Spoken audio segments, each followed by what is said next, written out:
Join UF Hall of Famer and 14-year NFL vet Shane Matthews every weekday as he brings you all you need to know about your Florida Gators, including news, analysis, and opinions with some of the biggest names in sports. Find us on Spotify, Apple Podcast, Google Podcast, or wherever you listen to your favorite podcast. Or watch us live at 8 a.m. on Facebook, YouTube, and Twitter.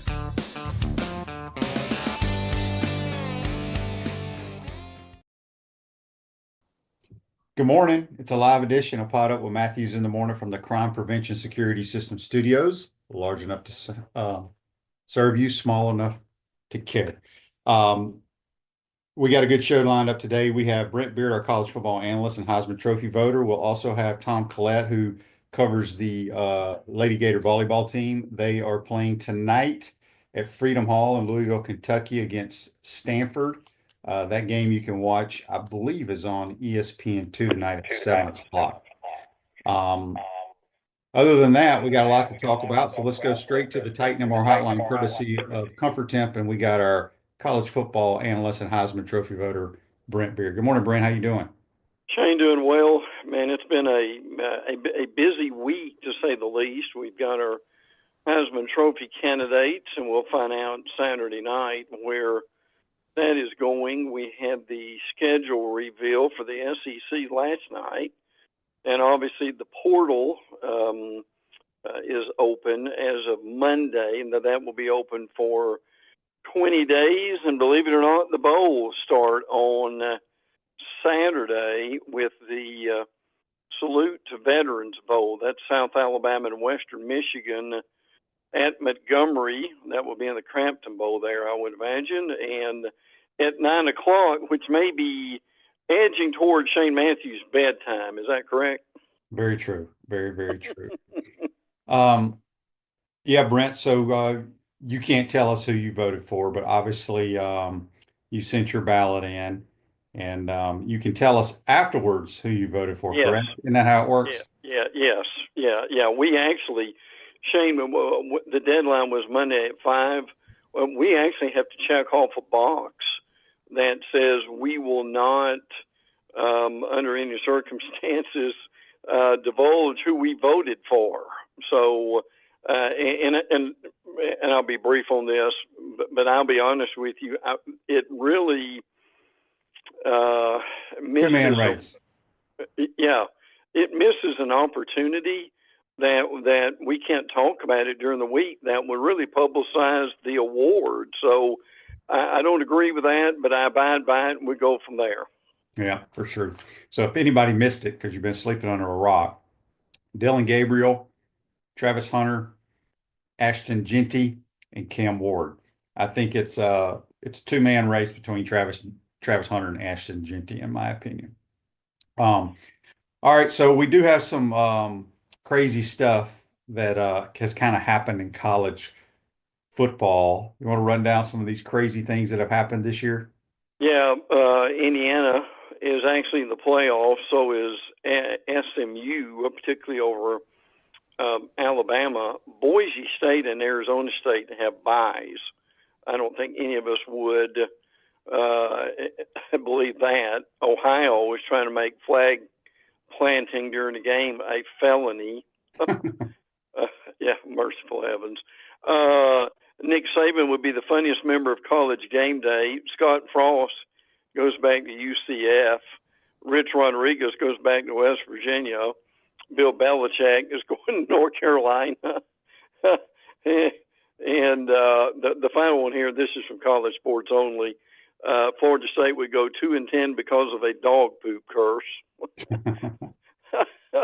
So anyway, yes, it's been a wild year, hasn't it, Shane? Yeah, so it's back to Bill Belichick. A lot of people are chiming in on YouTube and Facebook about that today. I'm very surprised, quite honestly. I think there's one reason he's doing it and one reason only, Brent. It's because his son is the head coach in waiting. Yes, And this exactly. guarantees his kid will be coaching college football for a while. Yes. He will be his defensive coordinator and assistant head coach. And it is written into the contract that his kid will take over the program when Bill decides to hang it up, which could be after next year for all we know. Could be. But Yeah, am I crazy? Am I absolutely. crazy to think that? No, oh no, that's what's happening. That's exactly the reason he took the job. Now he may have taken the job because he was bored, but look, he's not going to be coaching very long at all. I mean, he's either 72 or 73. They just fired another coach, Mac Brown, who was 72 and 73, so that Belichick would take over. One thing that really is kind of overlooked with Belichick is he has never coached in college football before. I mean, obviously, if you can coach, you can coach, and he's one of the great coaches of all time. But Shane, won't it be interesting to see how he adapts to college football? Yes, for sure. Tim's question, isn't Belichick's girlfriend a cheerleader at North Carolina? I believe she's out of college. Do you know that, Brent? I don't know that. I do know that. I think she's 26, so that means she would Yeah, probably be out of yeah, college yeah. unless she's Yes, on the I guess. Cam I Rising guess. plan. Yes, I guess 25, but yes. So the funniest thing I saw yesterday about Belichick was it showed a picture of Bill and the girlfriend on a plane, and the caption was, "Yes, he can still recruit." Yeah, yeah, no doubt. All right, so the top 10 most watched college football teams by average viewers here. You can run these down. None of them surprised me except one team. Okay. Georgia 8.6 million, Ohio State 6.8, Bama 6.6, Texas 6.5, Tennessee, Michigan, A&M, LSU, Kentucky, and Yes. Florida at 4.3 million. Who in the world is watching the Kentucky Wildcats play football? That's a great. Well, Shane, what is that? Are they watching Kentucky or the team they're playing? Right. That may be the answer there. Yeah, but I have no issues with all these other teams, but when Kentucky was thrown there, it's Yeah. kind of bizarre to me. So Brent, when you look at the brackets, what are your thoughts on the 12-team playoff? Just your initial thoughts, the seedings and things of that nature. Well, I mean, the seedings are. Who thought that that Boise would be a 3 seed and Arizona State would be a 4? Now, look, that's not taken away from the season that they had, but I don't think anybody foresaw that going on. Frankly, I mean, Ohio State, Tennessee, winner is getting Oregon, Georgia with Notre Dame, Indiana. I mean, Boise, and then gets Penn State, SMU winner. Arizona State gets Texas, Clemson winner.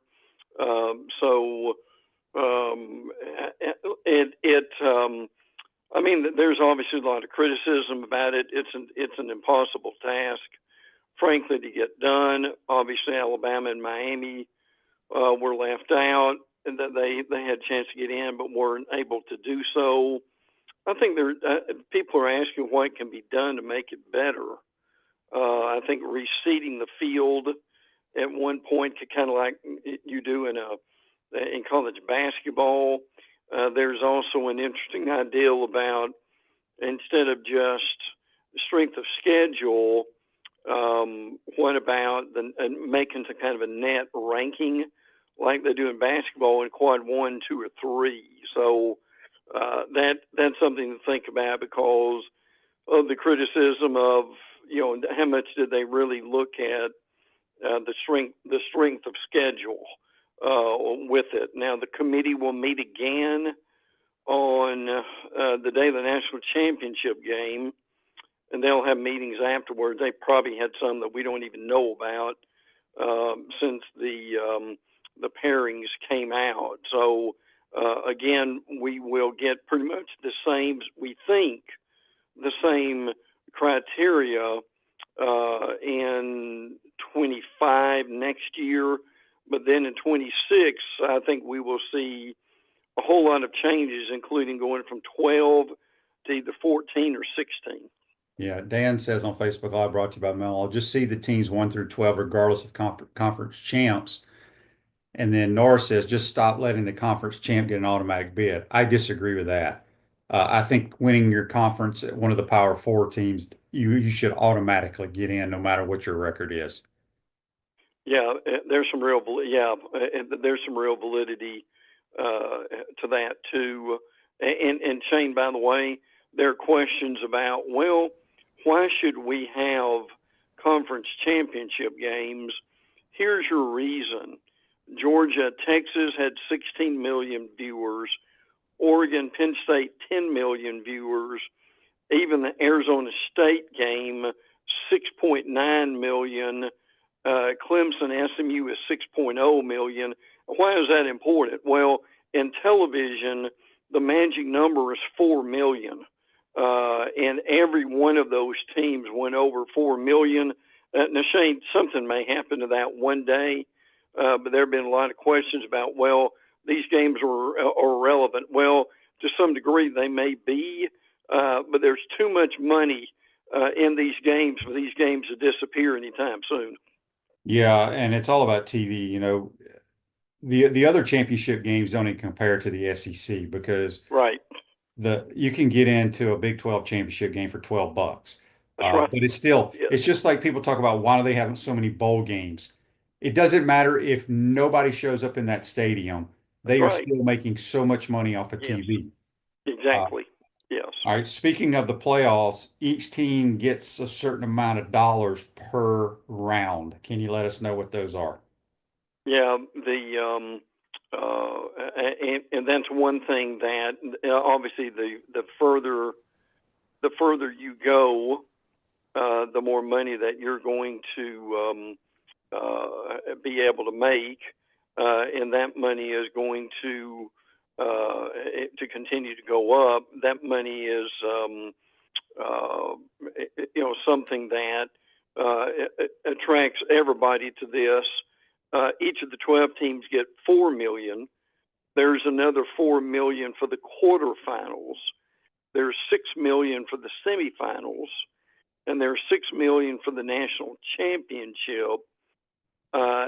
Change, you catch this too. There's also 3 million in expenses for each round. Yeah, it does surprise me at all. And so correct me if I'm wrong here, Brent, but like the conferences, so everybody that's in a bowl game, whatever money you get from that bowl game, doesn't it go to the league office and then they distribute it among the Yeah, 16 basically. schools equally? Yeah. They've got some kind of a formula chain that they've worked out for years in order to do that. Yes. Yeah. The other thing I wanted to bring up, I don't know if you saw, and I spoke on it a couple of days ago. Shane Beamer, I thought, brought up a great point in one of his press conferences about this first round matchup in the playoffs. Uh, the teams that lose are done for the year. Yeah. They don't get to be rewarded to go to a bowl game. Correct. Do you think that will change where the loser of the first round will go be slotted to a bowl game in the future? Well, you wonder about that. I mean, that is a valid point. Now, here's the reality of that, and what they would probably say to it is, after the initial home games that we will get. Remember, the first 4 teams have a bye. In the next few teams have a home game. After that home game, pretty much the rest of the games are in bowl games. So they may say, well, you still really do go to a bowl game. But I mean, that is a valid point. Frankly, is and I guess the other question with that, Shane, is if you lose in the playoffs, do you, after that, is everyone going their own way, and do they really want to play in a bowl game, or do they want to get ready for the NFL, or are they in the transfer portal?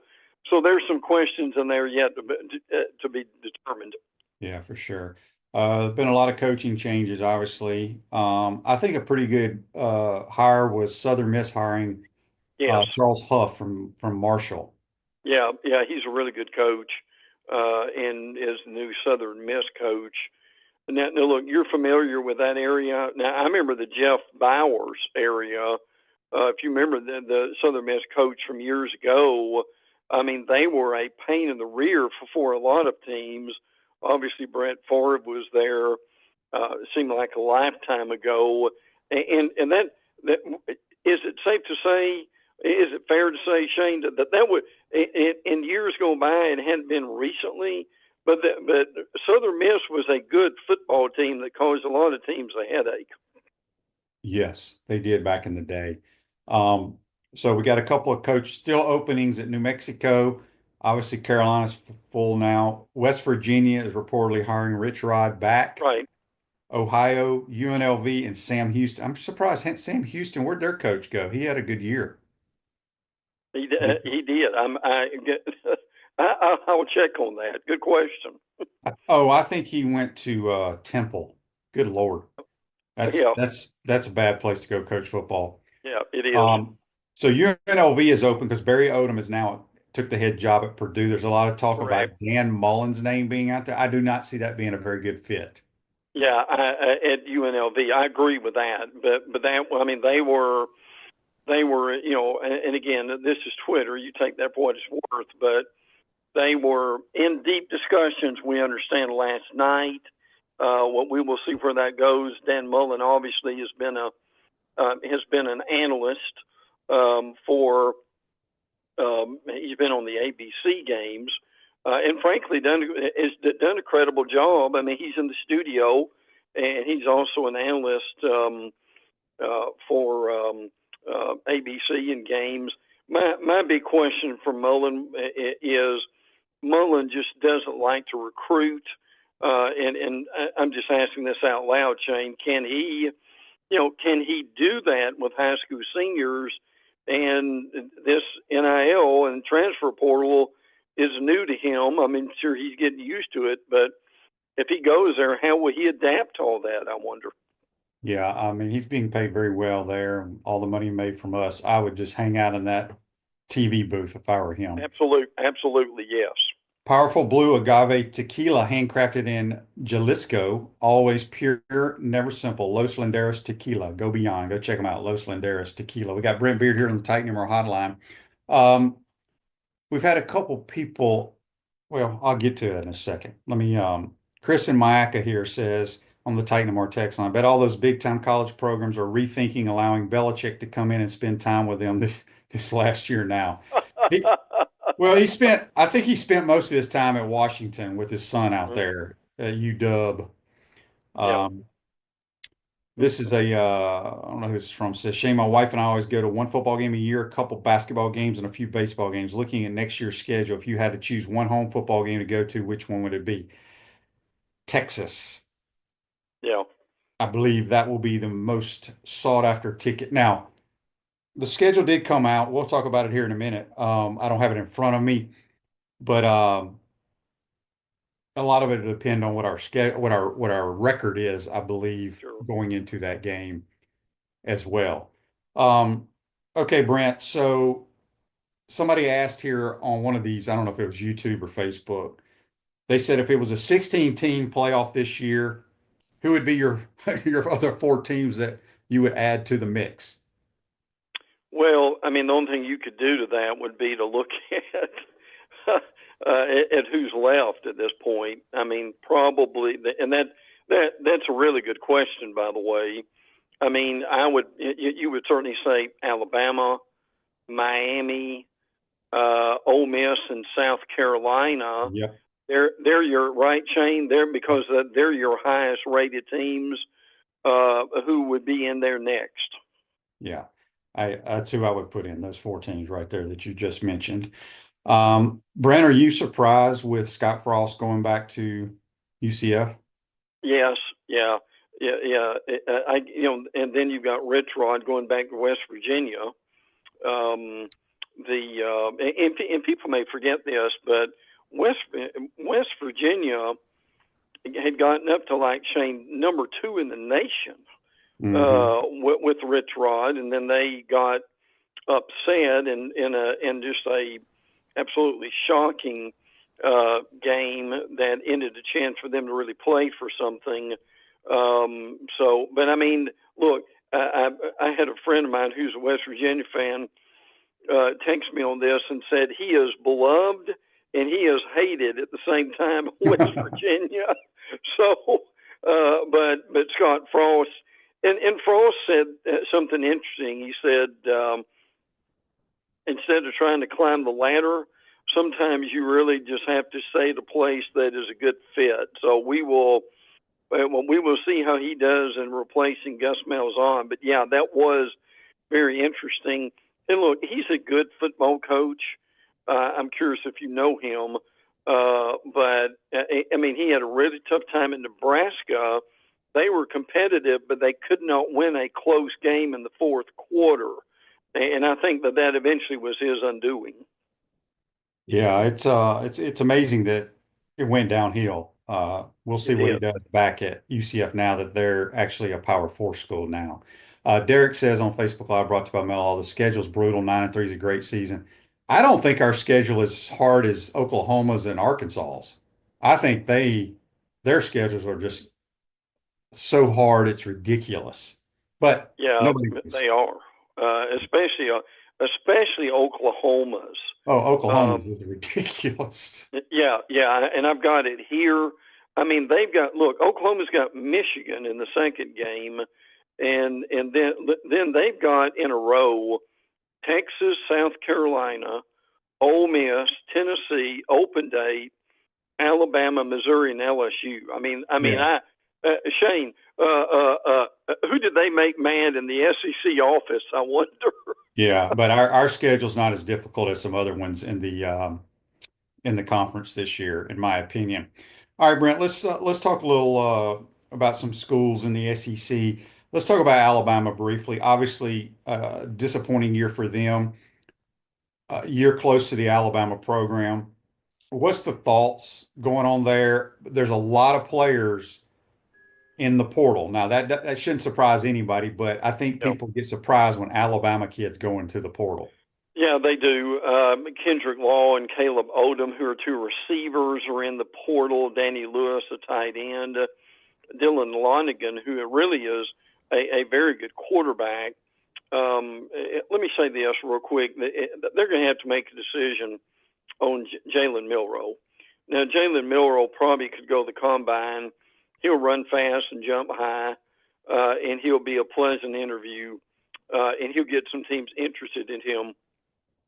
Jalen Milroe reminds me a lot of Anthony Richardson, in that he's just not consistent.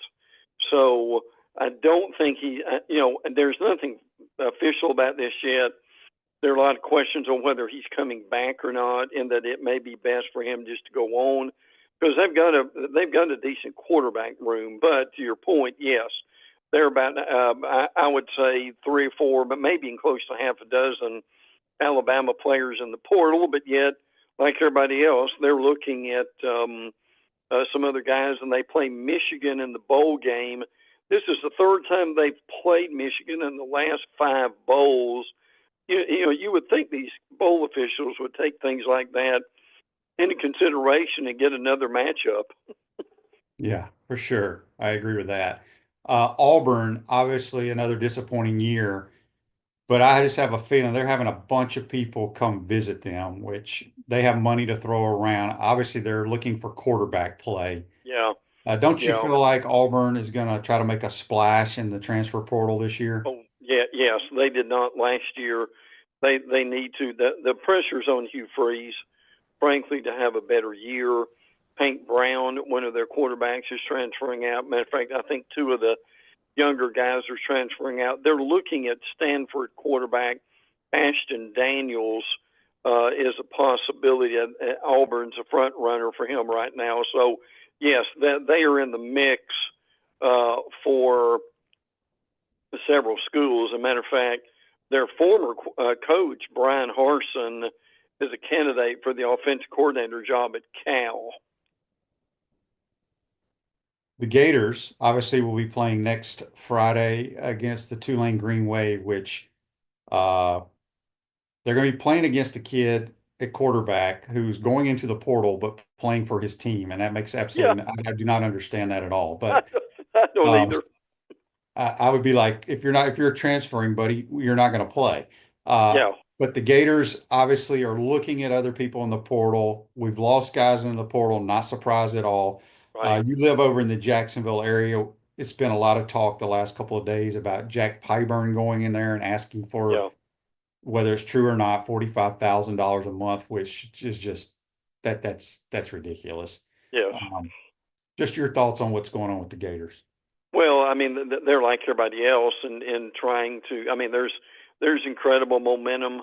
They're playing a good football team in Tulane. John Summerall, the Tulane coach, is the now he is, he's refuting any job interest. He says he wants to stay at Tulane, and he could do that. I mean, Summerall is going to end up in the SEC at some point. The UCLA quarterback Justin Martin, from what we've seen, is going to visit Florida this weekend. Started one game this past season against Penn State. 20 of 30 for 162. He's got 2 years of eligibility remaining. I thought Caleb Banks coming back on the D line was huge in a lot of ways.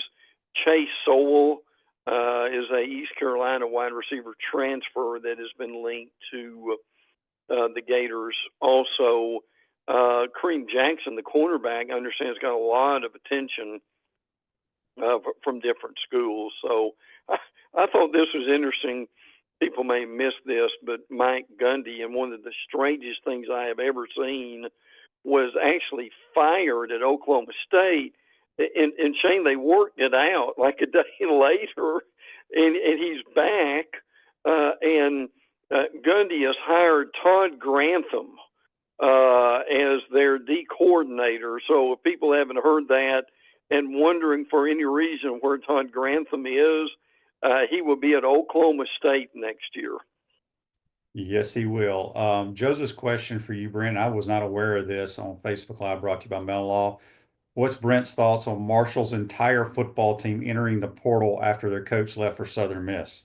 I think that was probably, I mean, I get that. They liked him and they were not happy about it. That it happens, and I think as a show of unity, shall we say, they decided to do that. I'll be interested to see how they handle that and how that comes out. But that that was one of the more unusual things in a very unusual week. Yeah, I agree with that. Georgia obviously gets a bye. It doesn't look like Carson Beck will play. Gunnar Stockton brought a little Stetson Bennett type action He to did. their program. I don't think they're going to miss a beat. Do you? No, not really. I mean, the thing with Georgia is, and this one thing I've learned from you over the years, if you can run the ball and play good defense, that travels, doesn't it, Shane? Yeah. And that's what they're able to do. Now, one injury that really hurt them, their punter Brent Thorson actually injured his knee, his non-kicking leg, and he is out for the year. And people wonder, well, does that make a difference? Well, it does, because this is a guy who can flip the field, and he did a really good job at it. I mean, a lot of his punts end up with inside the 10-yard line. So if you lose your punter in a championship game or something equivalent of that, it can make a real difference. So I mean, Georgia's losing a few guys. John Jarrett, their defensive lineman, is going in the portal. He's 6'6", 338, has 3 years remaining. So, but Shane, the good thing about Georgia is they don't play until the first of the year, so that's going to make a big difference. Yeah. Speaking of the portal, Mississippi State, who lost Blake Shapen, I believe, in our game this year, they played Correct. the true freshman, Michael Van Buren. Well, Van Buren's gone in the portal because Jeff Levy has gone after Jackson Arnold from Oklahoma. Yes. Yes. Yeah, that's correct. And by the way, Shane, Chapin will be a sixth-year senior. He's made 27 starts in his career. So, and frankly, before he got hurt, he was a pretty good quarterback, and frankly, so was Van Buren. Now, Jackson Arnold is a decent quarterback. I don't think he's great. I mean, he runs well. He makes good decisions.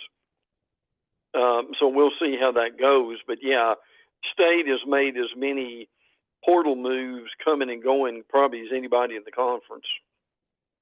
Yeah, Brent, I'm sure you'll be over at the Gator Bowl, Ole Miss and Duke. Duke, people are probably aware of this, but their quarterback, after going 9-3, Yes. setting school records, will not play in this game. He's in the portal. Yeah, he sure is.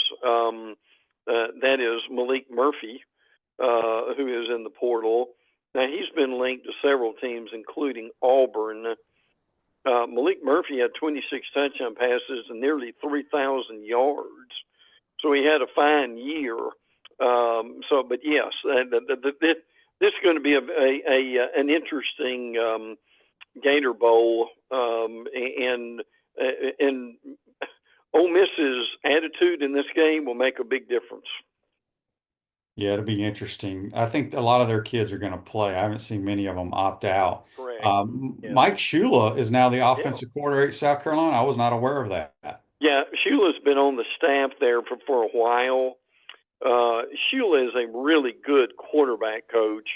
Tim Tebow can tell you that because he recruited him when he was at Alabama. Shula did.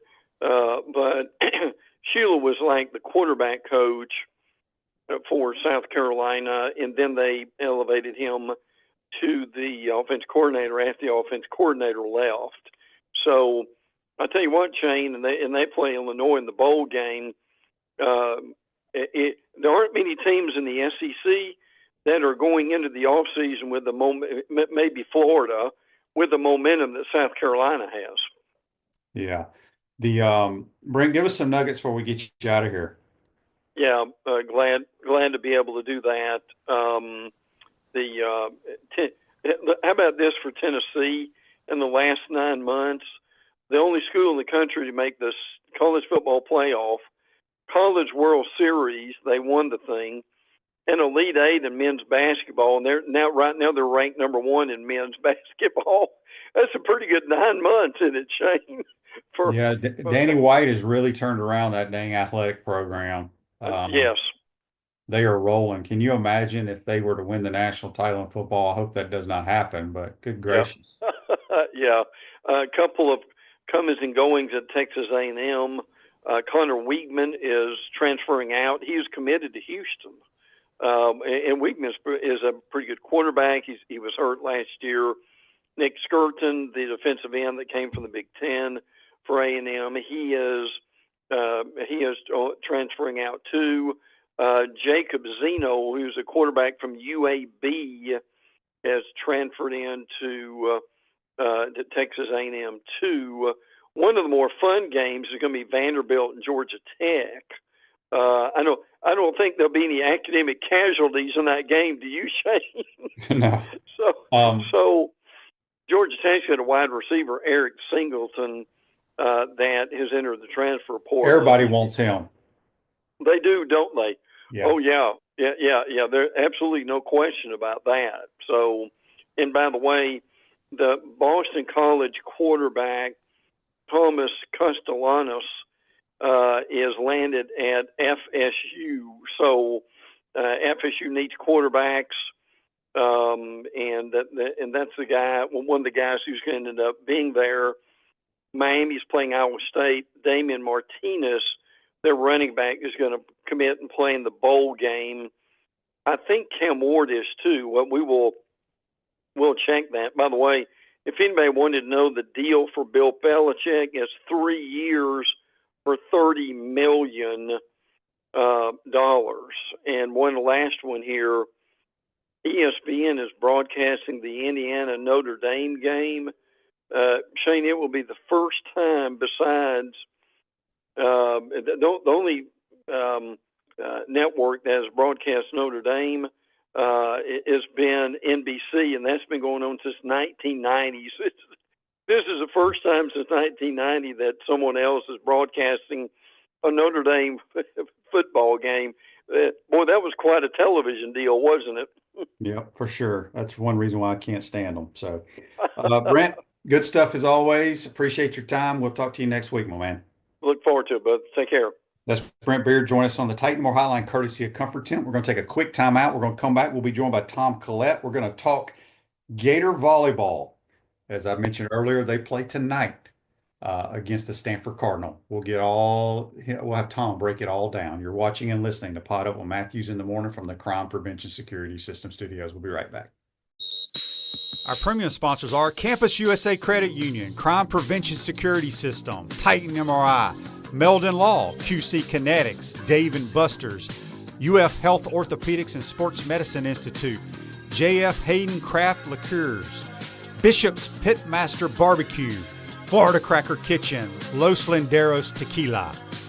Gridiron sponsors are Baker Sporting Goods, Cogent Bank, Comfort Temp, Electronics World, Florida Victorious, Gallo Car Wash, Miapa Latin Cafe, Peachland Dental, Quality Plumbing, Ruse Ogre State Farm, Silverback Concrete, 84 Lumber, Big Mills Cheesesteak, Celebrate Primary Care, Dowling Signs, Gator Bait Media, Gator Dominoes, Ironwood Golf Course, Okido America, Tropical Smoothie Cafe, UF Bookstores, Nest and Wow, MG&A Wealth Management. Watch and listen to us live on Facebook and YouTube. Listen to the podcast whenever on Apple or Google Podcasts, Spotify, or wherever you listen to your favorite podcast. Remember to like, follow, and subscribe so you don't miss an episode. To become a sponsor, call my man Freddie at 352-284-3733.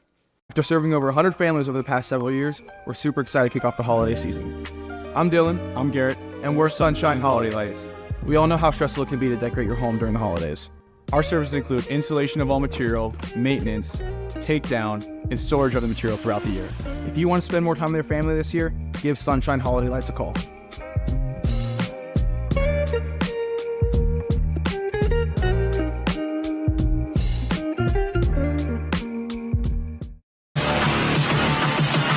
Unleash the Inferno.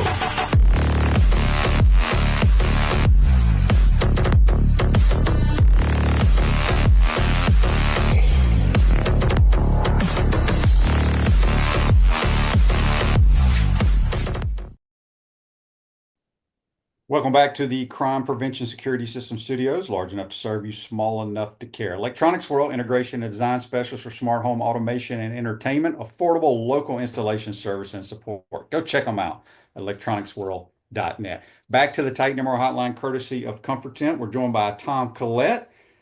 He kind of is the voice of Lady Gator Volleyball. How you doing, Tom? I'm doing very well this morning, Shane. Just trying to stay warm here. Yeah, absolutely. All right, so I call them the Lady Gators. I'm not supposed to do that, but they're the Lady Gators to me. That's okay. We won't penalize you. Yeah, so volleyball tonight at Freedom Hall there in Louisville, Kentucky. It'll be 7 o'clock on ESPN2. We are facing the Stanford Cardinal. What can you tell us about this game? First of all, before we get to that, we don't talk volleyball on here probably as much as we should, and that's my fault. But I've talked to some people. They feel like this might be one of Mary's best coaching jobs that she's had since she's been here. Would you agree or disagree with that?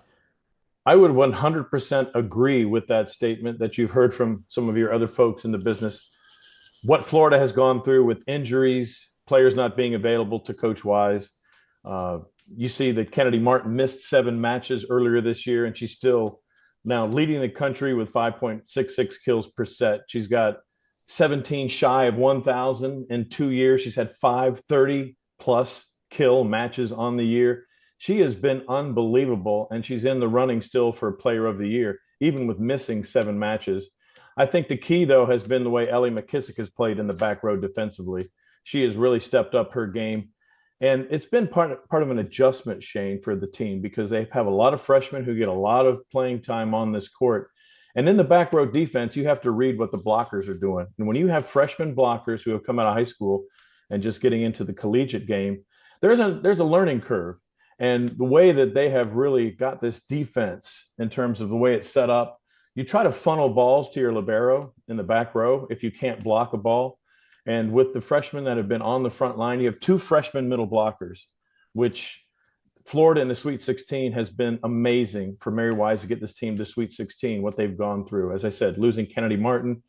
You have Gabrielle Essex, who was a starter the last 3 years. She only played 1 match this year because of knee issues, and she had a career high in kills, and then she was out for the rest of the year. So it's been an amazing coaching job down the stretch. A lot of people will look at the losses at South Carolina and at Georgia, but AC Fitzpatrick was injured late in the Missouri match. So she did not play in those 2 matches.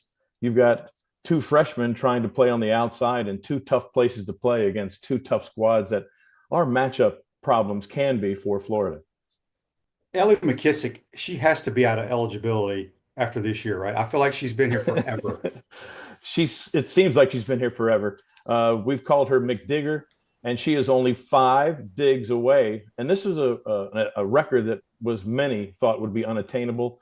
But with 4 more digs, she passes Elise Cusack on the dig chart at Florida, over 2,130 plus. She has been amazing in the past month. And like I said, she has really been one of the reasons why this team is where they are now. She's had double-digit digs 25 times this season. So she's really been an amazing defensive asset to this team. And give credit to Dave Booz, the defensive coordinator, associate head coach, for the scheming that has allowed this team to have 2 freshman middles and be able to get the defense in a spot where Ellie McKissick can make plays. And she reads it. She reads the ball so well. Yeah. All right. So looking at the game tonight, obviously the winner will face Louisville Purdue winner. What can you tell us about Stanford? Stanford is a seasoned team. This is one of the only few teams that Florida has under Mary Wise a losing record in the series, 6-9. They are led by arguably one of the best setters in the country in Cammie Minor. And this is a veteran team. Sammy Francis is their block leader. Ogilvie in the back row is a tremendous player for them. And offensively, Elia Rubin, almost 4 kills a set, is their leader. This is a team, though, that Florida last year on the home court at Stanford, Florida won 3-0. Now, Florida was at full strength offensively and defensively in that match. But this is a team that Florida matches up well against, I think, and has an opportunity to pull the upset if you look at just the seeding and the RPI involving the 2 teams. Andy's question for you on Facebook Live, brought to you by Mel Law. Andy says, Tom, our team's made up of players from literally all over the country and internationally. How does Mary manage recruiting?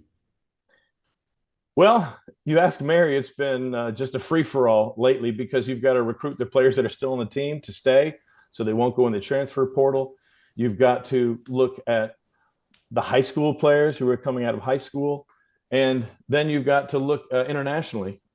Isabel Martin, who played her last 2 years at UNLV, actually started her collegiate career here in the state of Florida at the community college level. So there are so many avenues, and there's so many kids playing volleyball now, Andy, that you've got a lot of recruiting spigots, if you will, to find players that can really help your program. And Mary's done a great job using the portal, getting the high school players to come in. Example, Kennedy Martin, the Gatorade Player of the Year in South Carolina a couple of years back, to bring them to Florida. The one thing that they're catching up on is the NIL program, and Mary has really sunk her teeth into utilizing NIL to attract players here to the program as well. Speaking of NIL, Florida Victorious, proud NIL partner of the Florida Gators, joined today to help make Florida victorious. I wanted to bring that up. Like, obviously, we know about the NIL because it's overwhelming right now in college football, and you see it in basketball also a little bit. But for the female sports, I mean, is it out of control yet in volleyball, Tom? It's the wild, wild west. I mean, to be frank about it, Florida has 2 of its better players from 2 years ago on teams that are still alive. Merritt Beeson is arguably the best player on Nebraska's team, and they are in the mix for the national championship. And when you look at the team that I think is the favorite overall, that's the Pitt Panthers. They've been knocking on the door now for several years. One of their key players is a middle blocker who was on Florida's team. She was one of those middle blockers from the state of Texas that the Gators called the Texas Quad, four middle blockers. That's Bree Kelly. If she had enough attempts, she'd be leading the country in hitting efficiency. Pitt is probably the most complete team in the field. And as I said, she's a player that transferred from Florida to Pitt.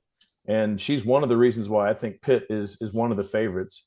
But there are 6 to 8 teams, maybe even deeper, because of the spread of the wealth of talent in collegiate volleyball that could win a championship this year. I mean, don't count out Texas. They were leading this SEC race, and then all of a sudden they lose 3 matches at home in a row, which was unheard of. Texas A&M, Oklahoma, and Missouri. Missouri's still in. There are 5 teams in the SEC that are still in out of the 9 that started in the opening weekend in the field of 64. So the parity in women's collegiate volleyball is amazing. And as I said, Mary has often told me through the years as we've done the broadcasts and as we've talked just about the state of collegiate volleyball, that to win a championship, you've got to really have 2 things that she has leaned on, in her opinion. That's you got to be healthy, and you've got to have the best player on the court. Mm-hmm. Arguably, Florida's had issues with health this year in terms of keeping everyone healthy and being able and ready to play. But they arguably have one of the best players, if not the best player in the country, who's still in the running for the Player of the Year nationally. She was just named the Region Player of the Year in the Southeast region, and that is Kennedy Martin, who, as I noted earlier, has just been incredible. She's had double-digit kills in every match as a collegian. The consistency, and this year she's really stepped it up with all other aspects of her game. She serves bullets, and she's been better in the back row. And as you mature and you understand the collegiate game, she's been a better blocker this year than last year as well. So she's really rounded out her game, and she is one of the best players in the country. It may take 40 kills from her tonight to beat Stanford, but last time out, she set a Florida record with 33 kills in that match against Kansas last weekend, the number 3 seed in the region. So Florida with the upset over Kansas, as she had 33 kills. And the last time they played Stanford, who had the kill to end the match from the back row, where she ends up at the front row because of her physicality and her athleticism, that would be Kennedy Martin. That's pretty cool. Tom, I got a text here for you on the Titan MR text line from George. He says, Tom, how much longer do you think Mary will be our coach? That's a great question, George.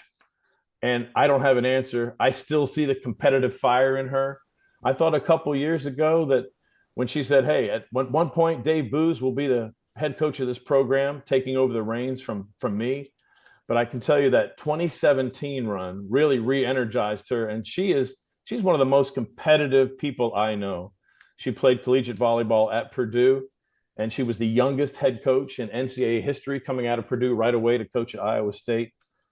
She's got over 1,000 wins in her overall career. And with a year, maybe 2 more, she'll get 1,000 wins at Florida. She is, as I said, when she has her game face on and it's match time, I've seen no one more focused and no one who wants to win more than Mary Wise. And we joke about it. She says, Tom, you bring up some of the wins we've had, and the ones that I remember are the losses. Yeah. And I can remember who beat us and how they beat us. So her competitive fire still burns strong. She's 65 years old, and she doesn't look it. And I know she still runs almost every day of the week and keeps in tip-top shape. So I think she's ready to coach a few more years, and I hope she does, because there are a lot of folks that I talk to doing my rounds through the community and around the league when we travel, that they like nothing better to see Mary Wise, who's been to 2 national championship matches, wins a national championship at Florida. And I'd love to see her painting by Batesy up at Spurrier's Gridiron Grill up there on the 2nd floor advisors at some point, because what she has done in the league, what she's done to elevate the game on a national and league level has been nothing short of amazing. She was one of the innovators and one of the first advocates. We don't have a team here, but for beach volleyball, which has become a very popular sport. So she's done almost everything in the sport except get that last championship ring, which, like I said, the competitive fire still burns strong in her. And I wouldn't be surprised if she's here until she does that. But, That's a question for Mary Wise. Yeah. Text on the Titan More text line. Kevin says, I love listening to Tom call games, does a great job. Last thing for you, Tom, from Roger. He says, I love listening to Tom call games as well. I'm curious how Tom got so much involved in volleyball. That's a great question. Back in 1994, I was angling to become the public address announcer for men's basketball. My degree is broadcasting from the University of Florida, and I was calling games at Santa Fe Community College. It's now Santa Fe College. And I was interviewed by Mike Hill, who's now the athletic director at Charlotte. And he pulled me in and he says, we want to bring you on as the public address announcer for men's basketball, but we want you to start with volleyball. And I said, okay. So I started attending fall practices before the season started. I sat with Mark Wise often and was trying to understand the game, because at that point, all I saw was beach volleyball played at, you'd see it aired at 2 a.m. on ESPN when their programming wasn't quite as heavy as it is now. And really fell in love with the sport. And I started doing public address announcing for the Florida volleyball team, and then segued into basketball, both men's and women's. And at the end of the year, I was approached by Mary Wise and Mike, and also John McBride, who was at the University of Florida at that time in the Athletic Association. And they asked me, would you like to do the road matches for the volleyball squad? And I said, sure. My degree's in broadcasting. I'd like to go ahead and do that. That would be a fun thing for me. So for several years, I did the away matches on radio, and I did the PA for the home matches until I think it was 2002. I was given the entire slot to do all the matches on radio. And now with SEC Plus, we do a lot of those matches. And I get to work with Nick Sharonis now, who was with Mary for, I think, 18 or 19 years as an associate head coach. So it's been a fun ride. It's a fun sport to call. I've been told, because of the pace of the game, it's similar to hockey in terms of the calls you have to make. So my goal is to try to call every contact and use every player's name in that contact if possible. But it's a fun game to call. It's a fun game to watch. And I still remember reading a book by Wilt Chamberlain years ago. The late Wilt Chamberlain said, hey, his favorite sport was volleyball, even though he was one of the best basketball players of all time. Can you imagine taking a shot, a spike attempt at you from a guy who's 7'1" or 7'2", and his physicality? But that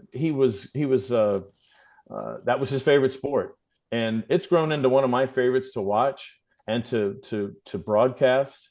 So that's kind of the genesis of how I got involved in volleyball, and just have loved it. In 2008, I was the driving force behind bringing the SEC Coaches Beach Championships here that were played on the rec courts there by the rec center, Southwest Rec Center. So I've really invested myself in it, and it's been a fun ride, and I hope this ride continues. I hope the Gators, I'll be watching on ESPN2 like everybody else tonight, because we're not traveling radio anymore. So I'll be watching Florida Stanford, and hoping that Florida can get another win and move to the next round. We were there at Freedom Hall, Shane, in Thayer Hall's senior year. It didn't end that well, because another injury plagued season where Thayer Hall wasn't 100%. It was tough to see her go out that way, because she's one of the greats that have played here. But the way they're playing now, Shane, they've got a chance. And I said it's going to lean heavily on Kennedy Martin, but she's got to get some help from Isabel Martin, from AC Fitzpatrick, and also they've got to get some offense from the middle. Jayla Auguste and Alec Roth. Auguste was the freshman of the year in the SEC and the region freshman of the year. That's the 6th freshman of the year program honor that this program has had. And she is a real, if you watch her tonight, Jayla Auguste, and you see that fast arm swing, you'll see that they've got to be able to get the ball to the middle. One last thing, what they've got to do tonight, Shane, they've got to serve the ball well. They're one of the best serving teams in the country. It's been a pleasure to watch them serve this year because of the aces and the way they get other teams just out of their system on the offensive side. If they serve it well and force the setter to only go to one place, then you can block better. So they've got to serve well, and they've got to get offense from folks other than Kennedy Martin, because she's going to get hers. I mean, that's a given. She's, like I said, double-digit kills in every match. She's going to get hers. So Florida has to be able to spread the wealth tonight to beat Stanford and not allow Stanford to just go and send 2 people to go block Kennedy Martin, because that's the only place we can get the ball to. So they've got a good shot. As I said, they beat Stanford last time out on their home court. So best of luck to Mary and the team tonight as they take on Stanford and hope to get to the Elite 8 there at Freedom Hall in Louisville. Yep, no doubt. We'll be watching. Great stuff as always, Tom. Appreciate your time. I know you're a busy man and kind of educating us on this volleyball team. Appreciate it, my friend. Thanks for having me on, Shane. You take care. Yep, that's Tom Collett, who does a tremendous job with the Gator Volleyball team. The best coffee and mango liqueurs are made by J.F. Hayden Craft Liqueurs. Find your flavor at stores across Florida and the Gator Nation, or stop by and taste the best at Spurrier's Gridiron Grill. Hope you enjoyed today's program. We'll be here tomorrow, folks. Take care.